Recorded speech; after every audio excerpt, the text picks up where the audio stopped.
Hey, dude, stop killing people for a second. What? Hey, pause the game real quick. So check this out. I'm looking at a survey that someone did to like biz op people. What percentage of people do you think didn't take any action? These are people that already bought the thing, they got all the training, but they didn't do anything at least up into the first 90 days. And just nothing? Yeah, they haven't done anything yet. Like they didn't start. 30%. 30%. Higher. 50%. Higher. 2,000%. 72.3%. Is this like marketing type stuff? Does Yeah. that count? Yeah. So people that buy in our community as well. What do you think the issue is?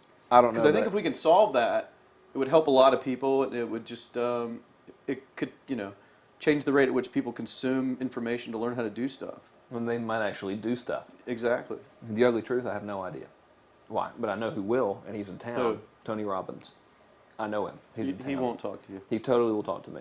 All right. He's just waiting by the phone for me to call. Watch. Prove it. All right, let's go. Let's drive up there right now. Prove it. Okay. All right. Let's go. Let's go. We're going. All right. I'm already there. Done. Okay. I'm gonna finish this up first. Damn. Hey, I guess I should try to call and see if they'll let us come in instead of just like showing up. Doesn't he have like a troop of like armed guards and stuff? I think he does. I think you have to get in. He has his own SWAT team, doesn't he? He does have his own SWAT team. The Let's see if we Robinites can. or something they're called? Let's see if we can get past the guards here. Hang on. We can see. All right. See if it'll work. We got the dialing. This is Robin from Tony Robbins. Yeah, can I speak with Tony, please? May I ask who's calling? This is Frank Kern. Oh, Frank Kern. You know what? He's in the middle of the soup, but let me grab him. Just a sec. Okay. Frank.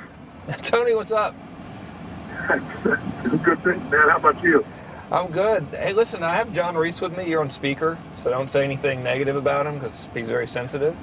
Listen, we've got a serious issue that I think is affecting our market, and we need your help. We actually don't know if we can solve this problem, but we think that you can.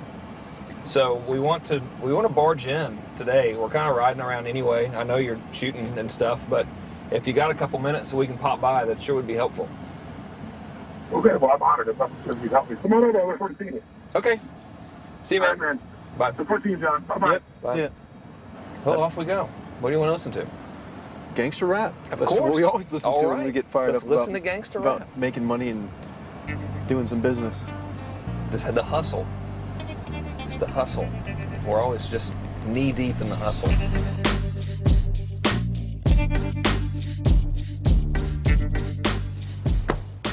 Hey, don't do anything embarrassing.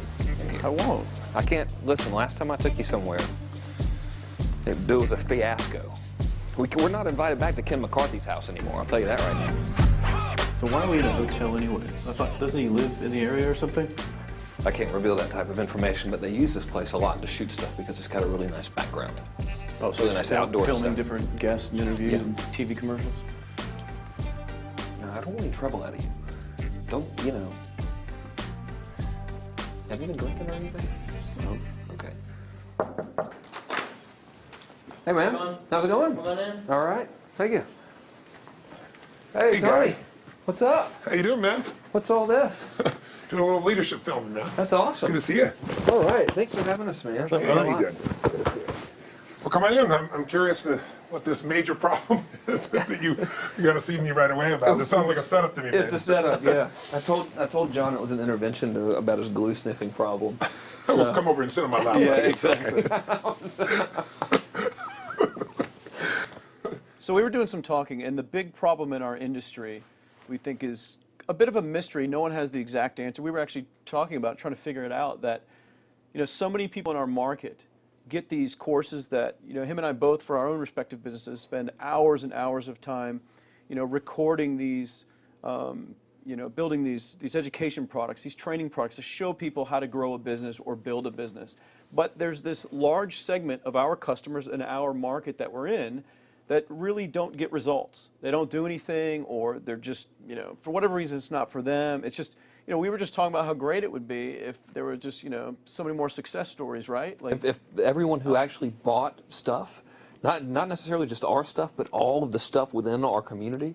If the people who bought it, if everyone who bought it just actually used it, you know, and just followed the directions and followed through, how amazing that would be, like what we would accomplish as a community as a whole if that happened. So our challenge is, what needs to happen, what kind of shifts need to happen to get people to follow through, to get people to actually use the products? You're talking about the same mystery that people have of, you know, why does somebody, you know, get that fat, or they're out of control and they hate themselves, but then they go have another piece of chocolate? Or, you know, why does the person who's just, the doctor just told them they have cancer, lung cancer, and they say, you've got to stop smoking, and some studies show 70% of the people keep on smoking. So you're not talking about a minor issue here, right? It's part of life.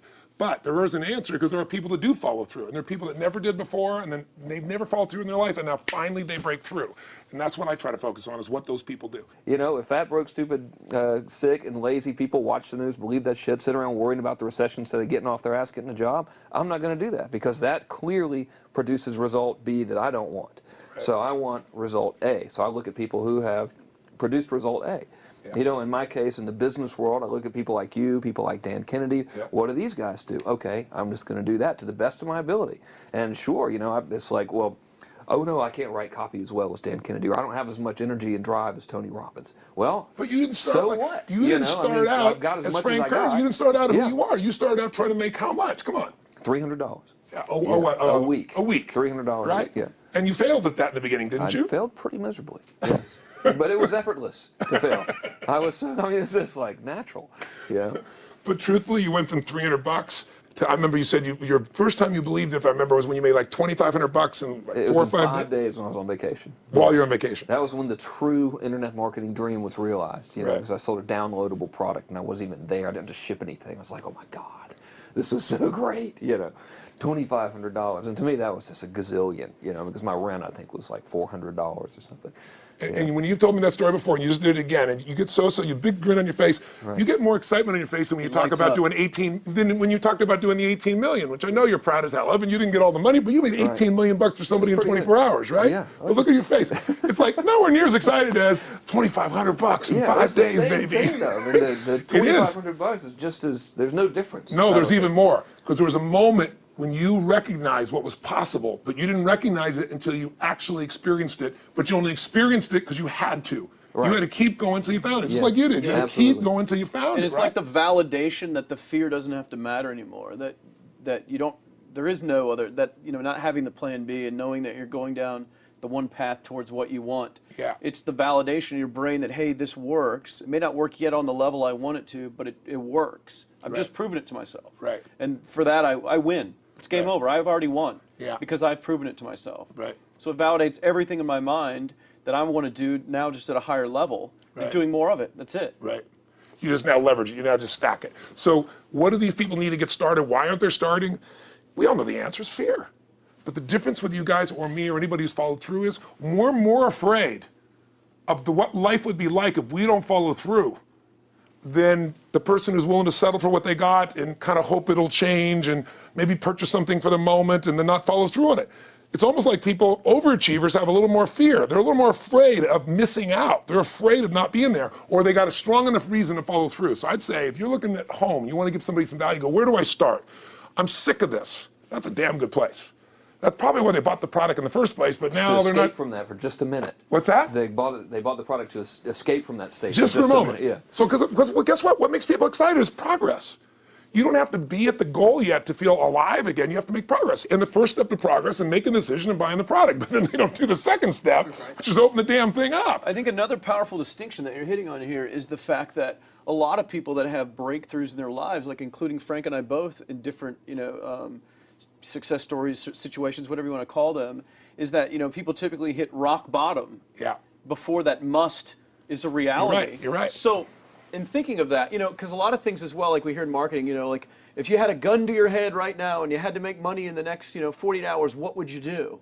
And that really resonates with people. But so I just wanted to bring this into the conversation because I think a big part of the market of all these people aren't people that have their backs completely against the wall yet. That's right. Okay, so they're not in a must situation yet.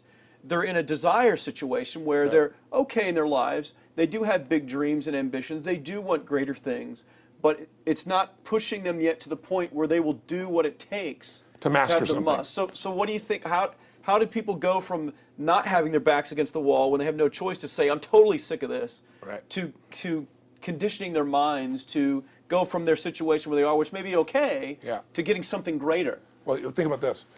What pisses you off and what excites you is all relative.